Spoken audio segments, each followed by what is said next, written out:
Chris Garriott. We've had we did some reviews of this guy on the website. I played song or two before, and he got a new one out called Jenny Wade's Lament. So we're gonna bring him in when Rob gets a chance here.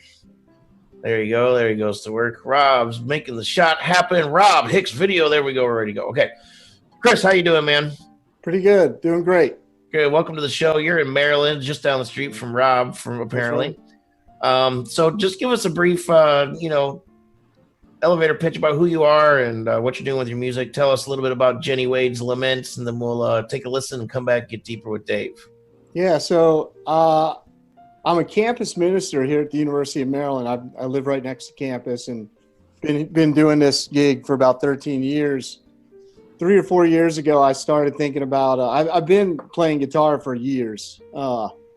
And then about 3 years ago, I was injured. I had a neck injury, and I was basically laying around the house with my guitar, and I just started thinking up tunes. And that's kind of what happened with that first little CD, the Garriott Lore, which is kind of history, family history tunes, parents, just kind of different things in the history of my family and life. And then I'm kind of a history buff. And I love Gettysburg. I love thinking about that battle.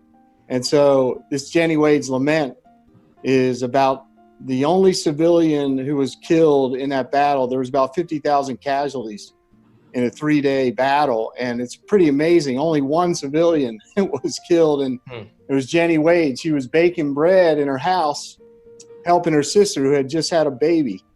And they were kind of stuck there on the battle line, literally right where kind of Pickett's charge and everything happened. And as she was baking bread, a bullet came through the door, a Confederate bullet, and killed her. And so she was a noble woman. Anyway, so the song is really kind of just about her. There's a whole museum there at Gettysburg that her house is still there. You can go put your finger in the bullet hole. Nice. But it's pretty interesting. Yeah. Cool. All right. Well, I mean, I guess as cool as it can get. Somebody dying, baking bread. Sounds like one of my bad days. Let's go ahead and check out Jenny Wade's Lament. Let us know what you think in the comments. It's just pee. Your face just says it all. You're disgusted with me. All right, hit it, Rob.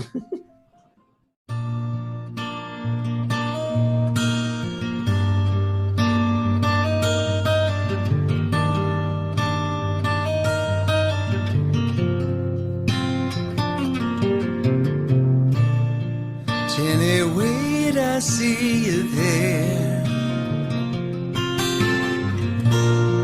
by the table with your long auburn hair. You would have loved, you would have laughed,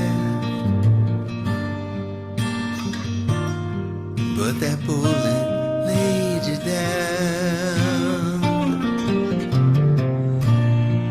You had those dreams like we all do, a husband, some children to hold on to. You saw a family and a home, but that bullet laid you down. Jenny Wade, oh my Jenny Wade, gone with the angels, you're so far away. Oh my darling, oh my sweet Jenny Wade, may your Savior, may your Savior guide you home.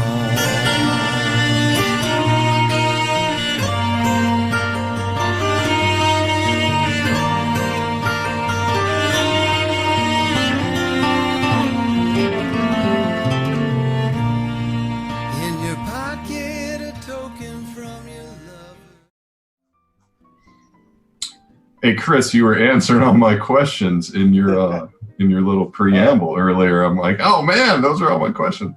But I want to expand on it more, just because there's a couple tangents from this point that I think would help other artists.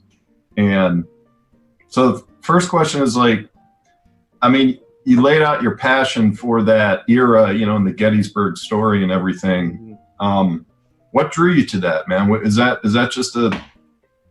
something you've been interested in your whole life, or what elements like really make it passionate to keep reading? I guess probably the first time I was about 10 years old, and me and a friend of mine, his dad took both of us up there, and I still remember that trip, and I was kind of captivated by the whole thing. You know, armies coming at one another, Union, Confederate. And then as I got older, just kind of the significance of that battle in terms of that was a turning point really of the Civil War and the Union. You know, right after that war, it was significant victory for the Union. And really after that, it's the Civil War lasted for a couple more years, but really that was the end of it. So Gettysburg was a turning point for really freedom. Lincoln, you know, setting free the slaves. So all those issues of social justice, you know, just the unity of our country, and really it all kind of comes back. And I feel like a lot of those elements are still going on now. And so I think we can learn a lot just thinking about Civil War and Gettysburg and what happened there.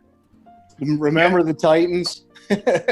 There's got a great scene at Gettysburg with Denzel Washington giving that speech. I don't know if you remember that. I do remember that movie, but I also wanted to ask you, like you were saying before the show, that you're thinking of writing more tunes kind of along this theme, almost like an entire album maybe, where all of the songs are related to some story. Yeah, so I've been reading a lot of books about Gettysburg, and so I'm trying to capture different significant stories in that battle. If you want a good book to read, it's a historical novel called Killer Angels. I guarantee you, if you read that book, you'll be captivated romantically by that battle. It was made into a movie, Gettysburg. I was telling you about. Jeff Daniels is in there, and Sam Elliott and stuff. But the Killer Angels book, there's some significant scenes. So I'm trying to write some stories and short vignettes. So I'm working on some things. So hopefully next year I'll have 5 or 6 songs done. All right, man, I'm getting to my point here slowly, but next question is, did you dig deeper into the research on this stuff just to write a song? Pretty much, yeah. Okay, so all right, so that was the purpose of digging deeper into the history. You're right. Okay, gotcha. So, Yeah, so like what I mentioned this briefly, but like I hear a lot from artists and songwriters. It's like, I have writer's block. I'm just taking a month off and just wait till it just kind of comes back to me naturally or something.